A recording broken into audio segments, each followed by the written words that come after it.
Добре дошли на нашия вебинар, посветен на годишното payroll приключване.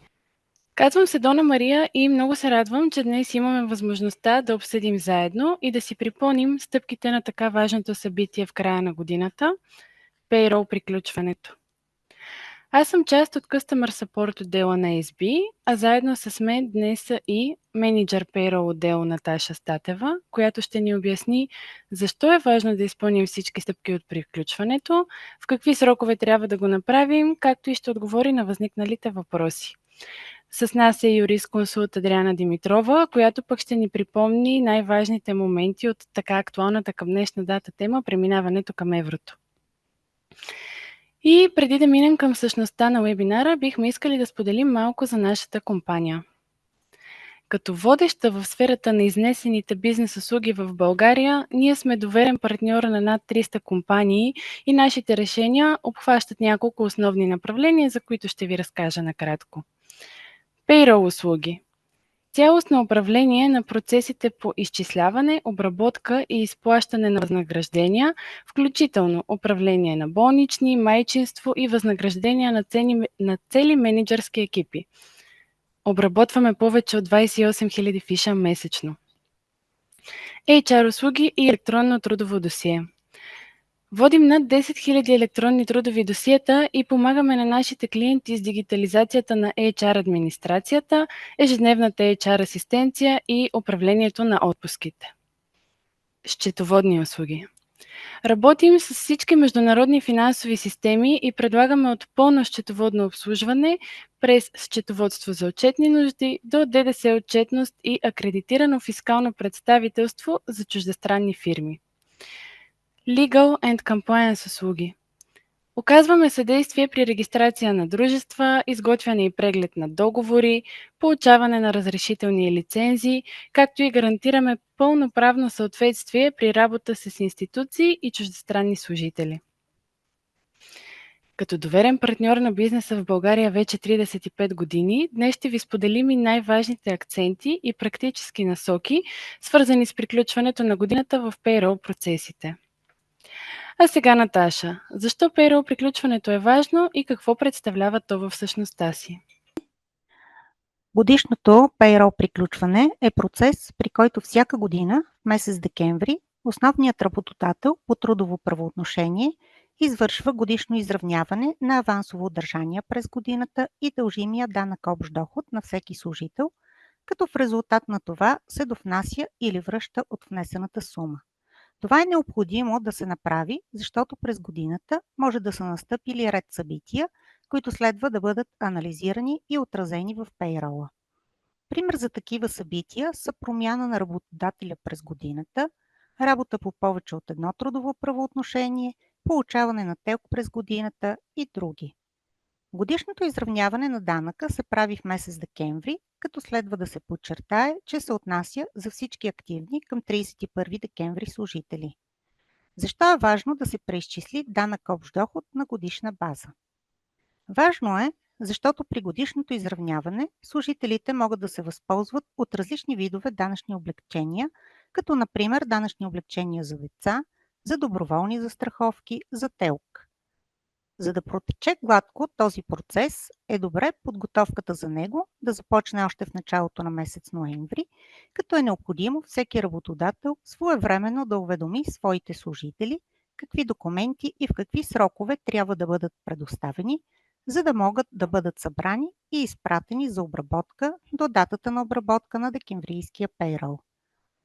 Също така е важно да се отбележи, че годишното payroll приключване се отнася за данъчна година, която не винаги съвпада с календарната, като зависи от това кога се изплащат трудовите възнаграждения и обхваща периода януари-декември, ако те се изплащат в текущия месец, или декември предходна година, ноември на текущата година, ако възнагражденията се изплащат в следващия месец.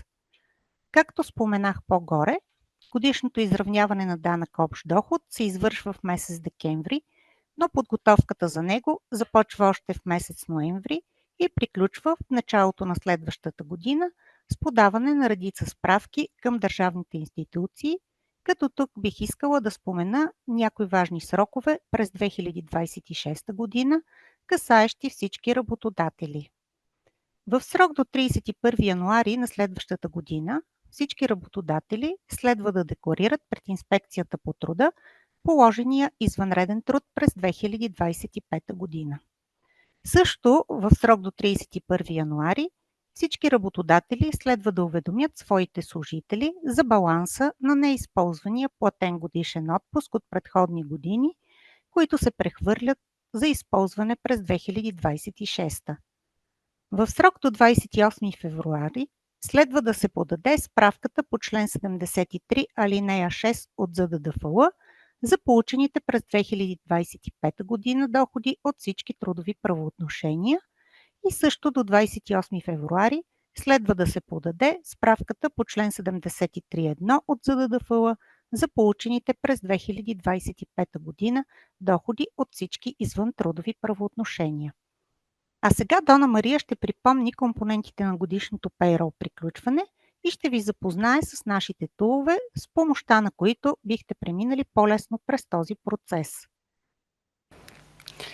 Преминавайки нататък, ще разгледаме по-отделно всеки един от компонентите, като на екрана в момента може да видите обобщено всичко необходимо за безпроблемното приключване, като можем да кажем, че информацията е в две направления.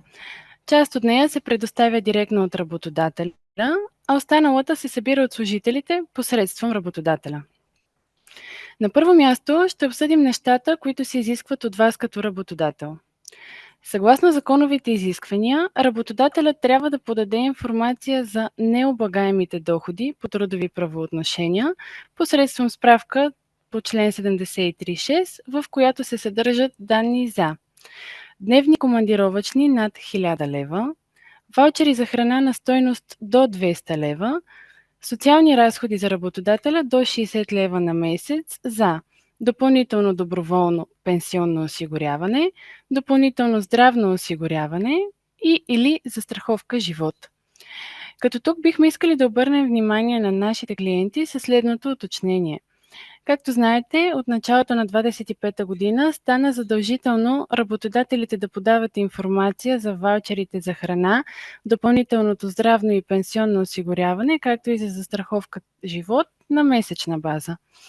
Повечето от нашите клиенти следват този подход и ни подават сумите месечно. За тях, разбира се, не е необходимо да ни ги подават сега в края на годината отново, тъй като ние вече разполагаме с тази информация. С цел да улесним обработката на събраните данни по горе изброените точки, сме подготвили Excel темплейт, в който структурирано да въведете данните. В момента може да го видите на екрана, ще минем набързо през него. В първата колона следва да въведете ЕГН-то на служителят, за който ще въведете данни или неговият код, трите му имена и след това идват двете колони, в които трябва да въведете суми. В първата запишете сбора на годишната сума за застраховка живот, допълнително пенсионно и здравно осигуряване. Обръщаме внимание, че следва да запишете сумираната сума по трите направления, тъй като тези 60 лева са и за трите. И на последно място, в последната колона, запишете годишната сума на дневните за командировка, като тук също обръщаме внимание, че следва да запишете цялата сума, а не само горницата над 1000 лева. Останалата част от компонентите са тези, които вие, HR експертите, следва да изискате от вашите служители. Като нашият съвет е, разбира се, да ги информирате максимално рано за това, за да имате време за подготовка и предоставяне към вас, а пък от ваша страна вие да разполагате с достатъчно време да ги обработите и да подадете събраната информация и документи към вашият payroll доставчик. На този слайд виждате вече компонент номер 2, а именно служебните бележки за доходите по член 45 от предходен работодател. Тук, както можете да се досетите, става въпрос за такъв документ, който следва да изискате само от новите служители, стартирали работа във вашата компания през текущата 25 година, които в същата година са имали и предходен работодател. Естествено, отново сме се погрижили за нашите клиенти, като сме направили цял модул, в който те да разполагат с актуална информация относно списъка на новите си служители и да имат възможност да въвеждат данни в него целогодишно. Тъй като този модул не е новост, повечето от вас са запознати с него, но все пак ще ви покажем как работи той.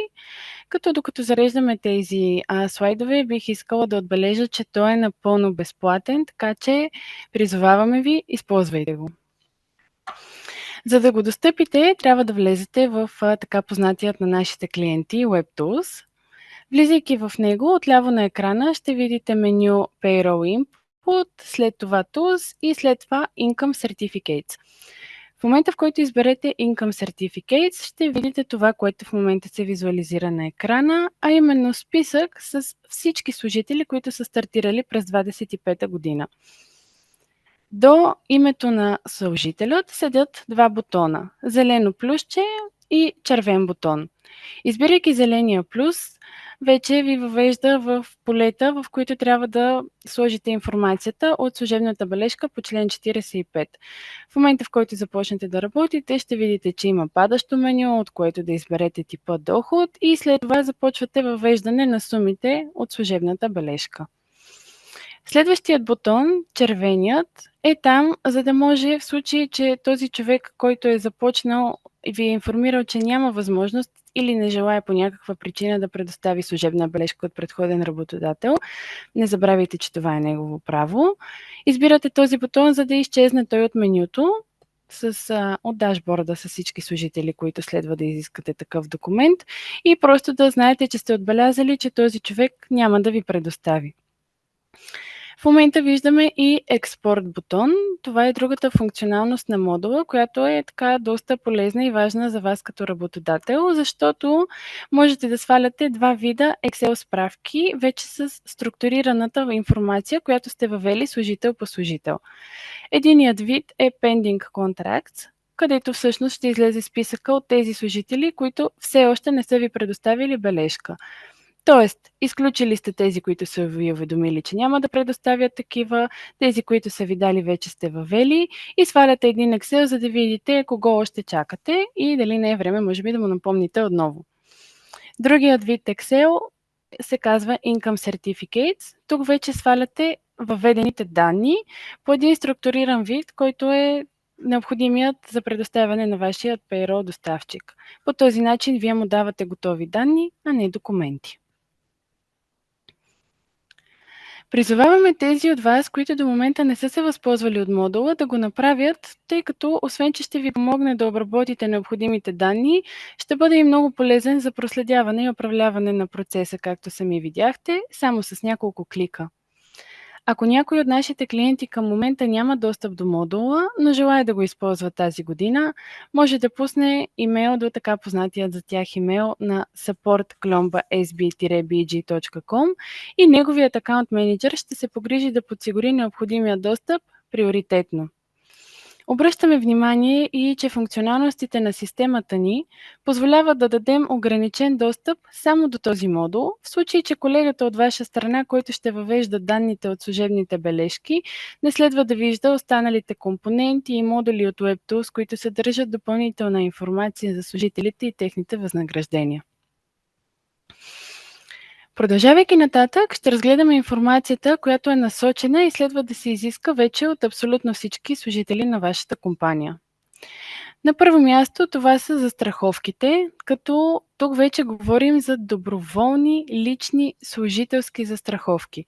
Случаите, в които служител, отделно от своя работодател, е решил да се застрахова, не го е уведомил по време на годината, съответно тази застраховка не е минавала през пейрола на месечна база. Тогава служителите могат да предоставят служебна бележка на своя работодател, която се издава от застрахователя и да се възползват от данъчното облекчение в края на годината. Тук имайте предвид, че понякога издаването на тези бележки отнема повече време на застрахователите и затова изискайте ги на време от своите служители, тъй като това е единственият документ, посредством който ние можем да придобием информация за внесената от служителя сума. И продължаваме с ТЕЛК решенията, като следващ документ, за който трябва да бъдат уведомени всички ваши служители. Отново обръщаме внимание, че става въпрос само за тези телкове, които до момента не са предоставени и не са били част от ежемесечните payroll калкулации. Това, което е важно да извлечем като информация от този тип документ, са процентите и датата, до която е валидно.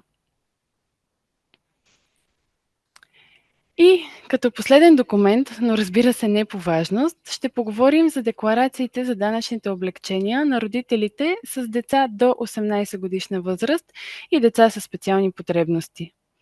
Ще разгледаме този компонент през призмата на следващото специално разработено за нашите клиенти приложение Tax Relief Tool. Това е tool, който използваме вече от години и смело можем да кажем, че повечето от нашите клиенти използват и познават доста добре. Той страшно много помага на служителите, като им предоставя лесен начин за попълване на необходимите данни, водейки ги стъпка по стъпка, отговаря на често задавани въпроси и им осигурява постоянен достъп на използване. Още по-полезен е и за работодателите, като след малко ще разгледаме неговите функционалности. Тук отново искаме да отбележим, че това е напълно безплатен, но освен, че може да се използва от клиенти на SB, може да се използва и от външни посетители и потребители, тъй като се намира на нашия сайт, който е отворен за всички. Тоест не е вътрешно приложение и част от модул на него. Единственото, което ви е необходимо за да се възползвате е линк, който може да откриете на нашия сайт, но в случай, че не разполагате с него, отново може да ни потърсите на support имейл и ние ще ви го изпратим, няма проблем. А сега нека разгледаме и си припомним как работи той. Достъпвайки сайта, чрез линка специално за Tax Relief Tool, ето вече се визуализира на екрана това, което ще видите. Обръщаме внимание, преди да се използва бутонът "Попълни своята декларация", забележете, че отдолу има секция с често задавани въпроси. Имайте предвид, че това са въпроси, които са събрани от вас, нашите клиенти, и през годината са били най-така актуални. На екрана се видяха само част от тях, но надолу има доста въпроси с отбелязани доста отговори. Идеята ни е в момента, в който служителите започнат да попълнят декларацията и изникват допълнителни неща, които не са ясни за тях, да могат да разгледат тези въпроси и по този начин да спестим максимално много въпроси, които да идват към вас като работодател. И така, стартирайки бутона "Попълни своята декларация", на екрана се визуализират необходимите полета, в които трябва да се заложат данните, като имайте предвид, че тези полета са абсолютно едно към едно с образец декларацията в сайта на НАП. На първо място са данните, които са на родителя, който попълва декларацията, след това отбелязва важни полета, като това, че не е внесен данък. Попълват се данните и на втория родител на детенцето и също така вече, разбира се, на самите деца. Ще видите, че има секция само за до 3 дечица. Това е така, тъй като данъчното облекчение може да се използва именно в размера на до 3 деца. Ако са 4 или повече, отново оставаме на сума до 3 деца. На последно място се въвежда ЕИК на работодател и неговото име и много важен момент – имейл на служителя, който попълва тази декларация. Тук вече декларацията е попълнена, това я обработва да изглежда абсолютно като актуалния документ от сайта на НАП и идва следващия важен момент, в който, както виждате на екрана, освен самата декларация, служителят получава и имейл с информация в него. В този имейл пише, че документът, който е попълнил, трябва да се разпечата и да се предостави на неговия работодател. Това е така, тъй като, както знаете, освен да се попълнят данните и да бъдат предоставени на вашия payroll доставчик, вие трябва да изискате от служителите оригинала на тази декларация, подписан от тях, и да ги съхранявате в техните досиета. Ако обаче сте преминали към електронното трудово досие, то имайте предвид, че за нашите клиенти процедурата остава непроменена и както всяка година ние ще ви съдействаме. Поемаме ангажимент да качим декларациите на всички служители, които са използвали нашието, за да въведат данните си, за да могат да ги разпишат те в електронното си досие и да седят там за последващо съхранение. Това ще се случи еднократно, непосредствено преди декемврийската дата за предоставяне на входящата информация или според договорката с вашия акаунт менеджер, с който работите на дневна база. Но имайте предвид, че каквато и да е тази договорка, декларациите ще бъдат качвани само веднъж. Подходът ни е такъв, тъй като може даден служител да попълни декларацията повече от веднъж. Да е объркал нещо, да е пропуснал, да е решил, че трябва да коригира. Естествено, това винаги ще фигурира последно попълнената декларация и ще имаме последния вариант. Но пък не можем да го спрем веднъж попълнил да опита отново. Затова подходът трябва да е именно еднократно качване за подпис, като този момент следва да бъде след срока, който вие сте поставили за попълване на тула и непосредствено преди входящата информация за декември. До тук с попълването на самата декларация. Сега ще поговорим и за нещо важно, което е допълнителна функционалност на тула и работи отлично за вас като работодател.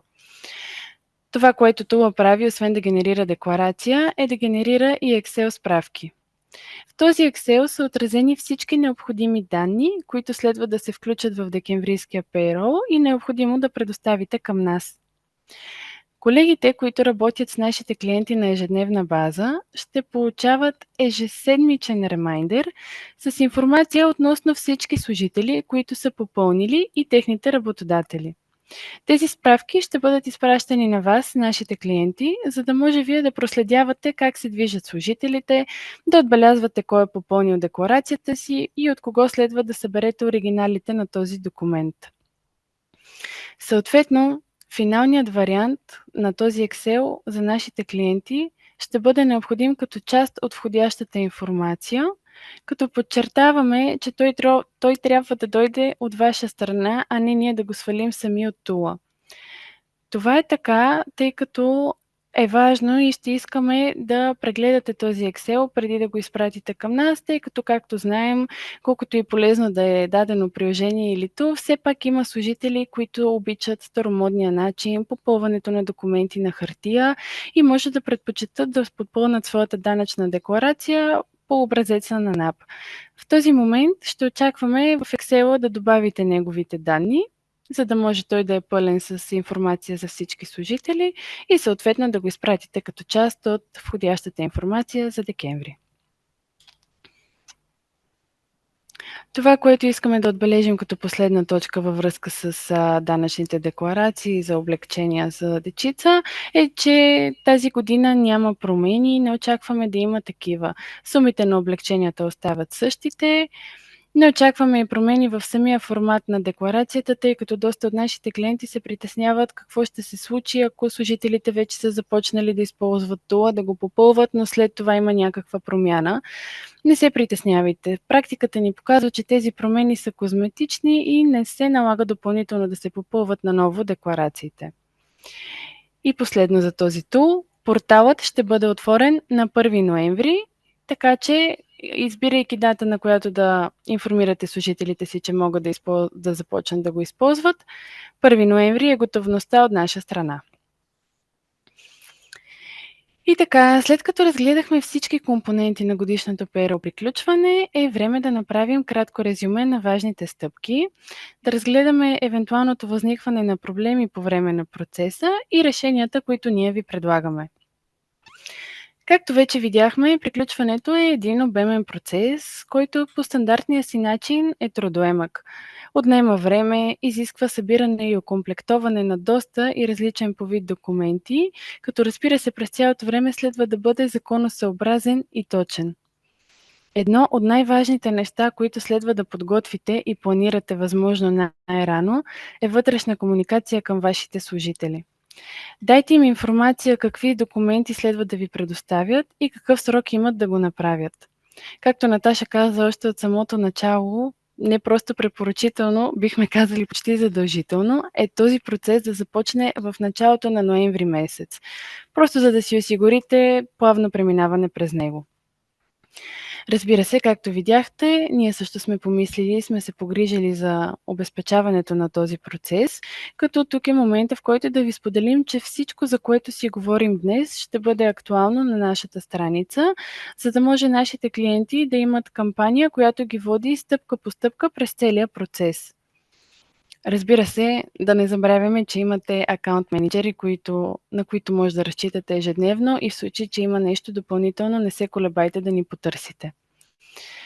За да спестим време на HR експертите и за да им помогнем да не се фокусират единствено и само върху payroll приключването, тъй като знаем, че ежедневната работа няма да застане на пауза и да ни изчака да си се подготвяме за payroll приключването. В FaceB сме се погрижили да създадем и предоставим дигитални решения, от които трябва само да поискате да се възползвате. От своя страна, те ще облегчат работата ви, като ще спестят вашето време и ще намалят документите на хартия, които да обработите. Ще ви позволят да управлявате процесите си бързо и лесно, само с няколко клика, и ще ви осигурят една добра проследимост и електронен архив, до който да имате бърз достъп. А сега с Наташа ще разгледате най-често срещаните въпроси от практиката. Благодаря, Дона. Предвид, че през тази година няма нови законодателни промени, ще засегна някои от най-често задаваните въпроси, касаещи годишното payroll приключване, след което ще преминем към така актуалната тема за еврото и как това ще се отрази на payroll процесите. Прави обаче уточнението, че в случай, че имате въпроси по годишното приключване, на които не сте намерили отговор в днешната презентация, бихте могли да ги зададете, а ние ще отговорим на всеки един от тях в максимално кратък срок. Един често задаван въпрос е относно сумата на дневните командировъчни, която следва да се отрази в справката по член 73.6 от ЗДДФЛ на годишна база. С законовите разпоредби, влезли в сила от 1 януари 2024 година, работодателите са задължени да декларират справката по член 73, алинея 6 от ЗДДФЛ изплатените през годината суми за дневни командировъчни на своите служители, като тук е важно да се подчертае, че това се отнася единствено и само за служители, на които през годината са изплатени суми, които надхвърлят сумата от 1000 лева на годишна база. За такива служители следва да се декларира цялата изплатена сума, а не само горницата над 1000 лева. Примерно, ако на служител през годината са изплатени дневни командировъчни в размер на 1500 лева, то тази сума следва да се декларира в справката по член 73.6, като се подаде цялата сума от 1500 лева, а не само горницата от 500. Ако на служител обаче са изплатени през годината дневни командировъчни в размер на 800 лева, то тази сума не следва да се декларира в справката по 73.6. Друг често задаван въпрос е относно сумата от 60 лева на месец на социалните разходи за работодателя за допълнително доброволно пенсионно осигуряване, допълнително здравно осигуряване и застраховка живот, която следва да се отчете. Дали тази сума е обща за трите вида застраховки или по-отделно за всяка една от тях. Тук законодателя е предвидил, че без значение колко вида социален разход може да има работодателя, необходима е еднократно сумата до 60 лева на месечна база и необлагаема, е сумата до 60 лева на месечна база и само те се отчитат като социален разход за годината и се декларират в справката по член 73.6. Това означава, че когато работодател има здравна осигуровка, застраховка живот и допълнително пенсионно осигуряване, то от сбора на всички тези суми необлагаеми са само 60 лева, като тук обръщам специално внимание, че на сумите за застраховка живот се дължат осигурителни вноски, независимо от техния размер. Един интересен въпрос е, ако служител има два трудови договора, къде може да ползва данъчното облекчение за деца. Ако към 31 декември на календарната година едно лице има сключени повече от едно трудови правоотношения, то годишното преизчисление на данък общ доход се извършва от работодателя по основното правоотношение и съответно данъчното облекчение за деца се ползва при основния работодател. Добре е служителя да му предостави служебна бележка по член 45 от ЗДДФЛ за изплатените доходи от работодателя по втори трудов договор, за да може да се обединят доходите от двете правоотношения и да е сигурно, че служителят ще се възползва от пълния размер на данъчното облекчение за деца. Ще засегна и въпроса дали данъчното облекчение за деца може да се ползва и от двамата родители. По принцип, данъчното облекчение за деца се ползва само от единия родител, но има случаи, в които то може да се ползва и от двамата родители при определени условия. Такъв е случаят, когато на единия родител не му достига годишната данъчна основа, за да се възползва изцяло от данъчното облекчение за деца. Примерно майка, която през част от годината е била в отпуск за гледане на дете и подава декларация към работодателя си за ползване на данъчното облекчение. На тази майка, понеже не й достига данъчната основа, ще й бъде възстановена само част от полагащата й се сума за данъчното облекчение. Тогава другият родител може също да се възползва от правото си на данъчно облекчение за деца за разликата до пълният размер. Трябва да се знае обаче, че само единият родител може да се възползва от данъчното облекчение за деца чрез работодателя, а ако неговата данъчна основа не достига, за да получи цялата сума на полагаемото му се данъчно облекчение, то другият родител може да ползва за остатъка, като подаде данъчна декларация към НАП в срок до 30 април 2026 година. Тук бих искала да направя още едно уточнение по отношение на данъчното облекчение за деца, а именно, че ако служител не успее да подаде на време своята декларация за данъчно облекчение за деца към работодателя си, това не е нещо фатално, тъй като той няма да загуби правото си на данъчно облекчение за годината. Такъв служител може сам да подаде съвсем лесно по електронен път годишна данъчна декларация към НАП в срок до 30 април на следващата година и ще му бъде възстановена цялата полагаща му се сума, като единственото условие за електронно подаване е то да стане през месец март, за да може в НАП да постъпи и да бъде обработена информацията от справката по член 73.6 за получените доходи от 2025 година. И още един важен въпрос по данъчните облекчения за деца. Дали възстановената сума от данъчното облекчение за деца е несеквестируем доход? Тук обръщам специално внимание на всички работодатели, че възстановената сума въз основа на данъчните облекчения за деца не подлежи на принудително изпълнение.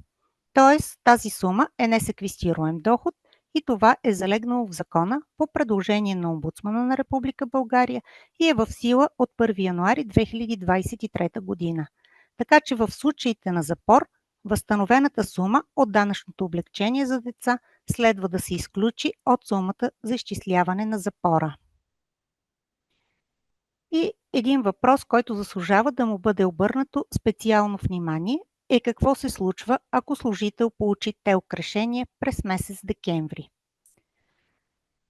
Ако служител предостави ТЕЛК решение за намалена работоспособност от 50 и над 50%, без значение от коя дата и от кой месец е издаден документа, то това лице има право на данъчно облекчение за цялата година, като от данъчната основа се приспадне на годишна база сумата от 7920 лева или на месечна база се приспадне сумата от 660 лева. Така, ако ТЕЛК е издаден в месец декември, се прави преизчисление и на такъв служител му се полага данъчно облекчение за цялата година. В този случай, независимо кога се изплащат възнагражденията, на служителя му се възстановяват сумите за данъчно облекчение за цялата година, а не остава за изравняване в следващата година. И да разгледаме и случаят, в който ТЕЛК решението изтича през месец март, примерно. Ако ТЕЛК-а изтича в месец март, тогава отново такъв служител има право да ползва данъчно облекчение за ТЕЛК за цялата година и при годишното преизчисление в месец декември ще му бъде възстановена сумата за полагащото му се данъчно облекчение за месеците от април до декември. С това мисля да приключим по темата за годишното payroll приключване и да преминем към темата за въвеждане на еврото от 1 януари 2026 година. Благодаря ви за вниманието, а сега давам думата на нашият юрисконсулт Адриана Димитрова да ви запознае с по-важните стъпки при въвеждане на еврото. Ади, заповядай. Здравейте и от мен. Благодаря на колегите, че представиха тази толкова полезна информация, смятам за всички ни.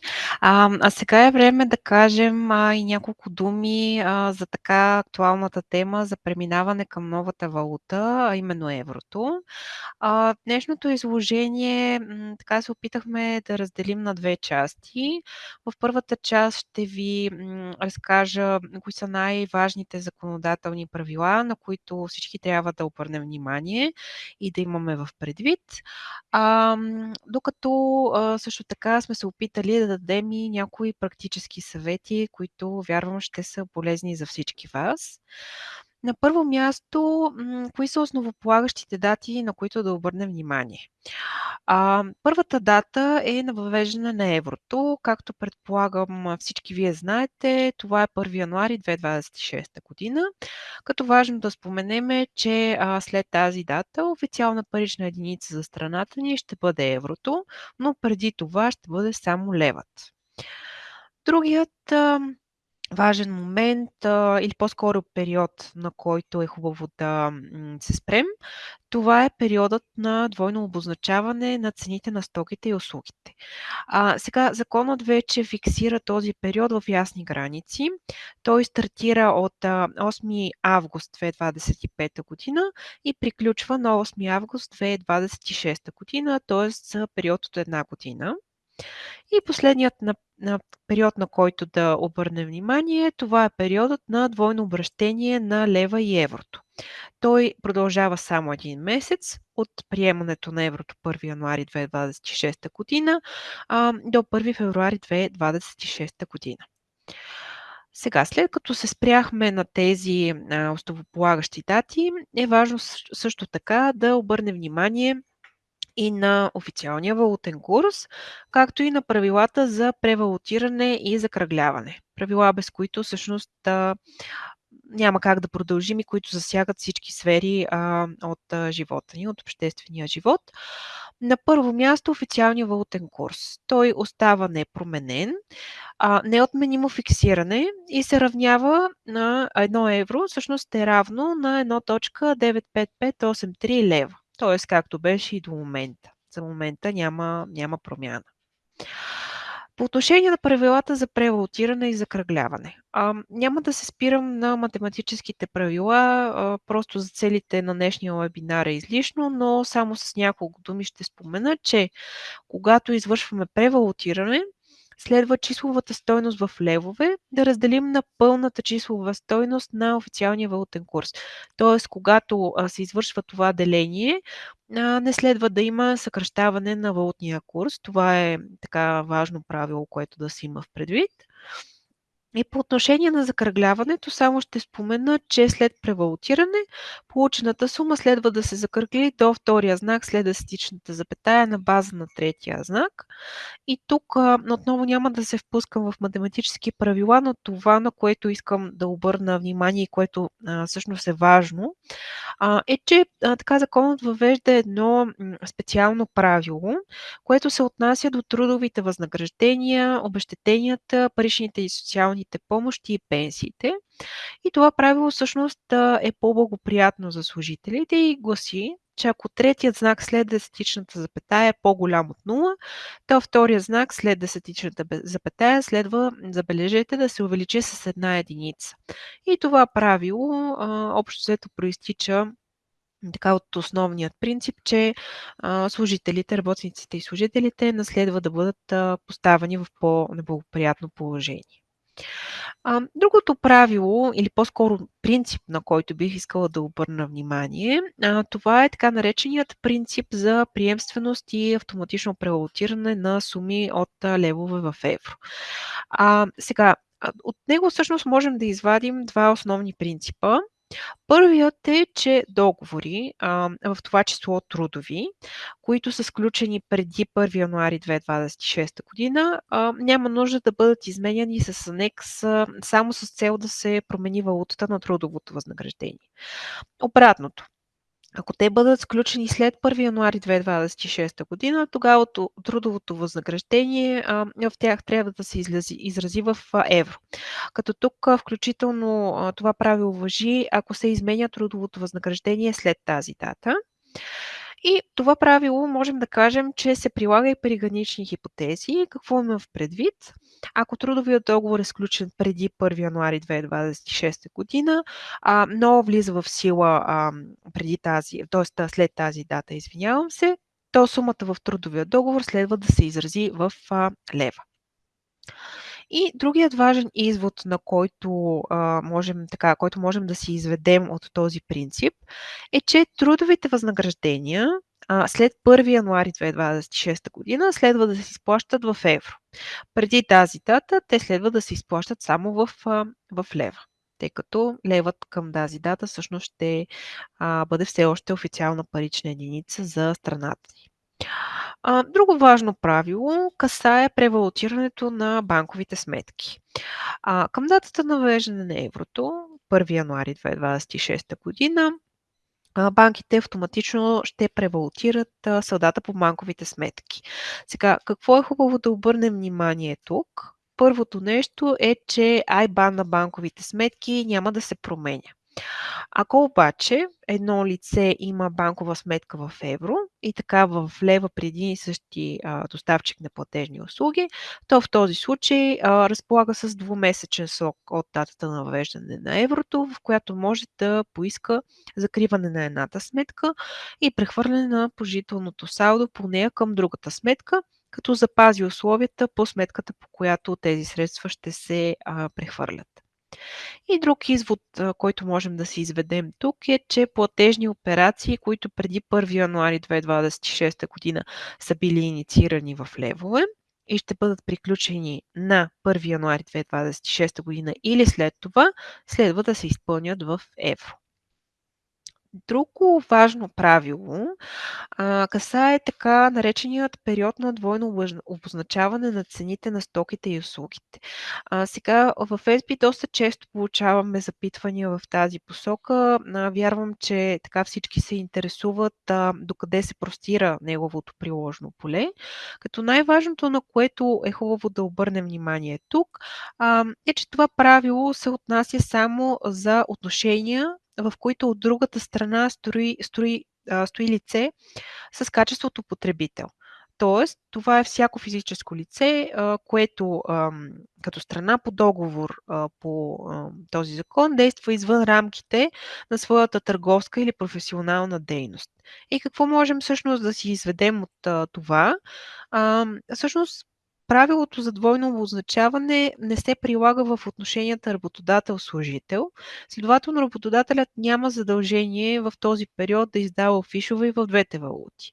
Това, разбира се, той може да направи по своя преценка, ако счете, че това е удобно за неговите служители, но отново повтарям, той няма такова законово задължение. Друга група правила, по-скоро, на които е добре да обърнем внимание, касаят паричните стойности в данъчните декларации и декларациите за задължителни осигурителни вноски. Сега, какво гласи законът? Когато се подават такива документи за изтекъл данъчен или осигурителен период, сумите в тях следва да се посочат в паричната единица, която е била официална такава за страната ни в края на данъчния или осигурителния период, за който се подава декларацията или документът. Обратното. Когато подаването е за бъдещ данъчен период, то посочването на сумата е в паричната единица, която е била официално за страната ни в края на подаването на тези документи. И когато пък периодът, за който се подава декларацията или документът, приключва или включва периода на двойно обращение на левове и евро, то тогава паричните стойности в съответната данъчна или осигурителна декларация следва да се посочат в евро. Сега, законът също така ни дава и правила какво се случва пък с коригиращите декларации. Знаете, налага се понякога подаване и на такива. Законът е много ясен и ни казва, че паричните стойности в коригиращите декларации и в другите документи следва да се посочат в паричната единица, която е била официална такава за страната ни в края на периода, за който се подава съответната коригираща декларация или документ. Или тук, ако трябва да си го обясним с някакъв прост пример, това означава, че коригиращите декларации за периоди, в които официална валута е бил левът, следва да се подадат в лева и обратното. И последното законово правило, на което бих искала да обърна внимание, то касае ваучерите за храна, като това, което ни казва законът е, че ваучери за храна, които са били валидни преди датата на въвеждане на еврото, и на които стойностите са изразени в левове, се използват и след датата на въвеждане на еврото, съответно до изтичане на срока им или докато се реализират в търговската мрежа до изчерпване на наличностите. Общо взето това бяха най-важните така законови правила, без които няма как да продължим нататък, но сега бих искала да преминем така към считам полезната и интересна част, а именно някои практически съвети, които може да приложите в работата си, както и отговори на едни от, бих казала, най-често задаваните въпроси, които във FaceBee получихме. Вярвам, че отговорите им ще са полезни за всички ви. Сега по отношение на това какво може да направите в подготовката си за преминаване към еврото. Тук бих ви посъветвала да проведете информационна кампания към своите служители. Така, тук може да включите запознаване на своите служители с промените. Какво е добре да знаят те? На първо място, може би така очевидното, но няма как без него да се мине, това е информация кога еврото става официална парична единица за страната ни, официална валута, като съответно е хубаво да обърнете внимание, че преди този период, т.е. преди 1 януари 2026 година, служителите не могат да очакват заплащане на трудово възнаграждение или обезщетение в друга валута, освен в лева. Също така, хубаво е да обърнете внимание, че ще има превалутиране на заплатите след 1 януари 2026 година. Като съответно това няма да доведе до разходи за служителите, включително няма да се изисква съдействие от страна на тези служители по отношение на предстоящите промени, разбира се, що се отнася до трудови правоотношения. Също така, хубаво е да споменете, че няма да се налага изменение в действащите, т.е. сключените до въвеждане на еврото трудови договори. Служителите след 1 януари 2026 година просто автоматично ще започнат да получават възнагражденията си в евро, без за това да се налага да подписват анекс или друг документ. Също така, важна информация е, че промени на заплатата за текущите служители след 1 януари 2026 година вече пък ще се правят с анекс или съответно заповед и там вече ще се упоменават сумите в евро. Друга важна информация, на която да обърнете внимание, е, че работодателят няма задължение да предоставя фишове и в двете валути по време на двойното обозначаване.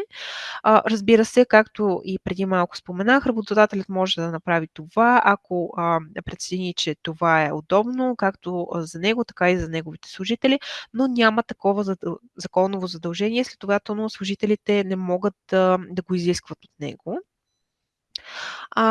Друго важно също така е, че банковите сметки автоматично ще се превалутират в евро след 1 януари 2026 година. И на последно място, нещо, което считам, че би било много работещо решение, е да предоставите и полезни източници на информация. Какво имам предвид под това? Може, например, да определите лице или лица от вашия екип, към което служителите да могат да се обръщат при възникнали запитвания. Също така може да предложите и подходящи източници на информация, ако да кажем служителите желаят да направят свое лично по-задълбочено проучване, като тук бих препоръчала да предоставите, например, линкове към сайтове, към някои от институциите, особено такива, които имат секции въпроси и отговори. От личен опит мога да ви кажа, че информацията вътре е много полезна и много практически насочена, така че би била полезна и за вас самите. Отделно от тази информационна кампания към вашите служители, бих препоръчала и да направите своя вътрешна организация. Какво имам в предвид?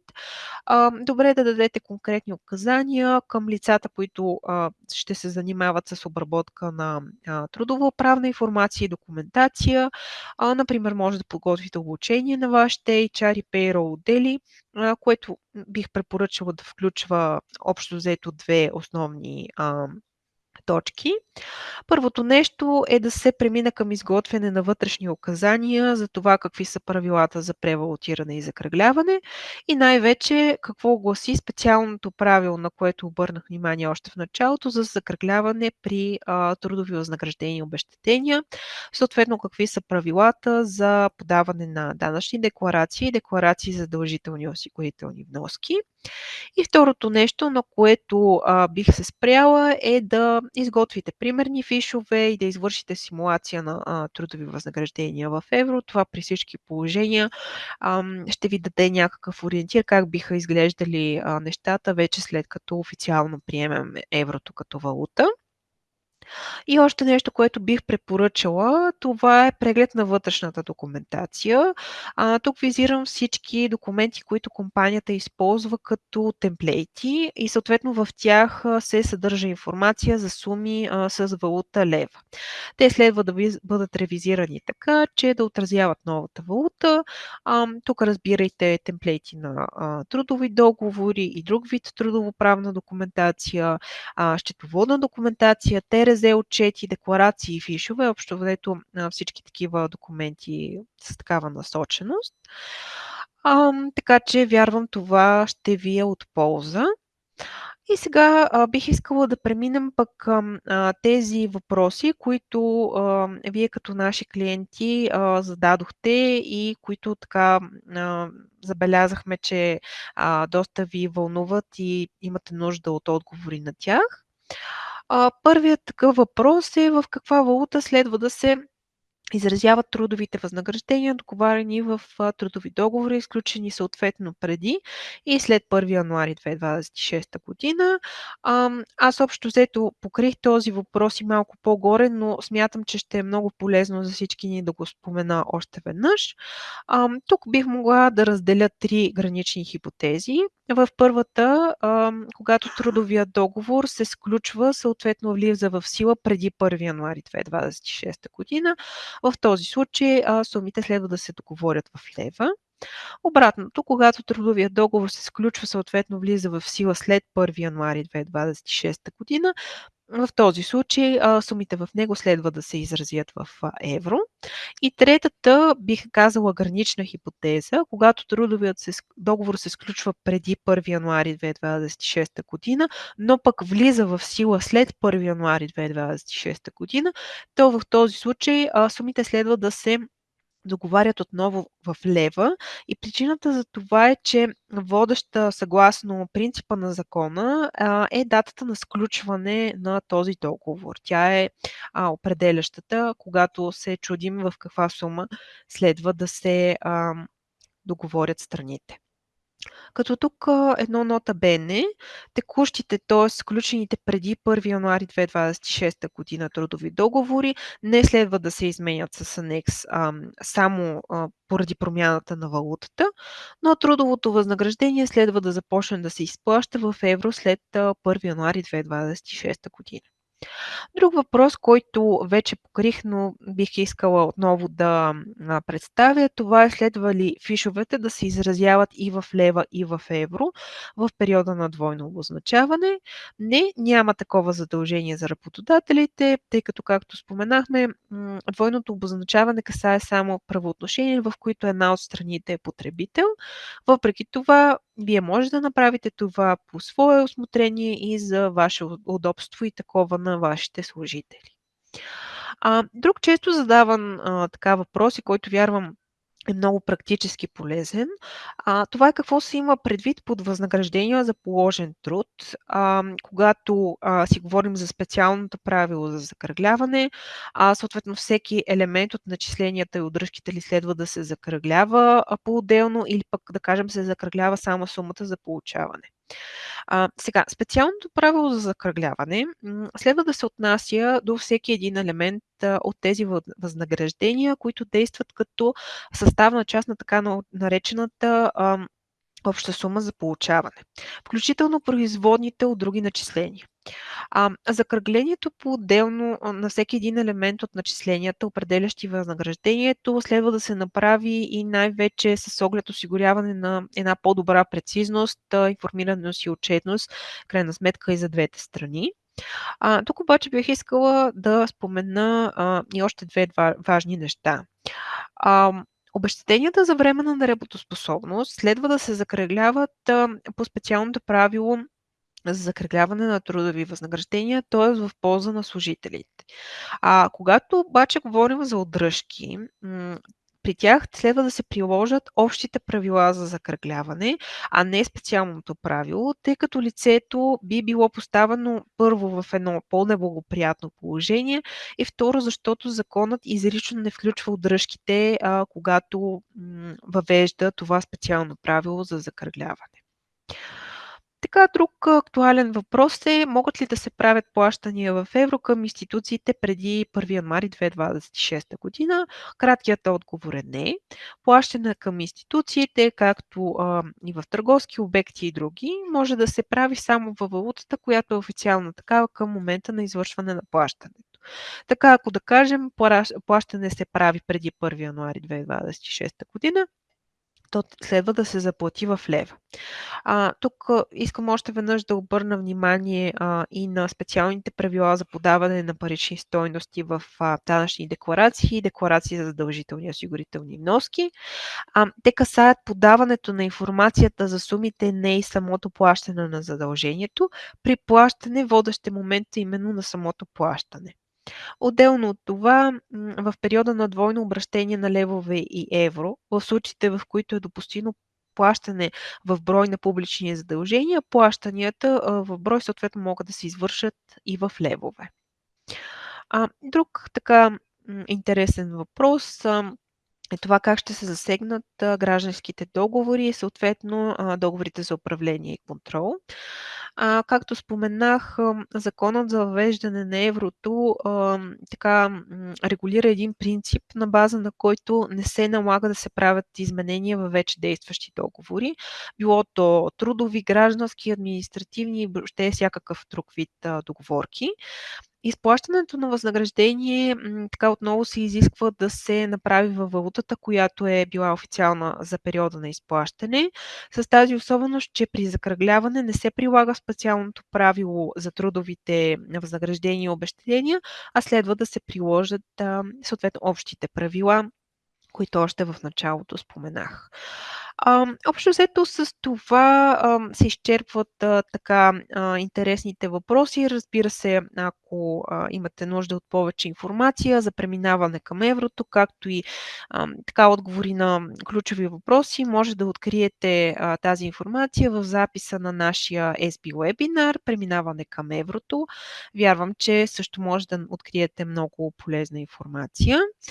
И преди да приключим, бих искала да ви споделя още една важна новина. Следващото SB Live събитие ще се проведе на 24 март 2026 година в хотел Хиат София. Забележете си датата, подготвяме нещо полезно с експертиза и бих казала доза вдъхновение. При допълнителни въпроси може да се обърнете към нашите CS специалисти.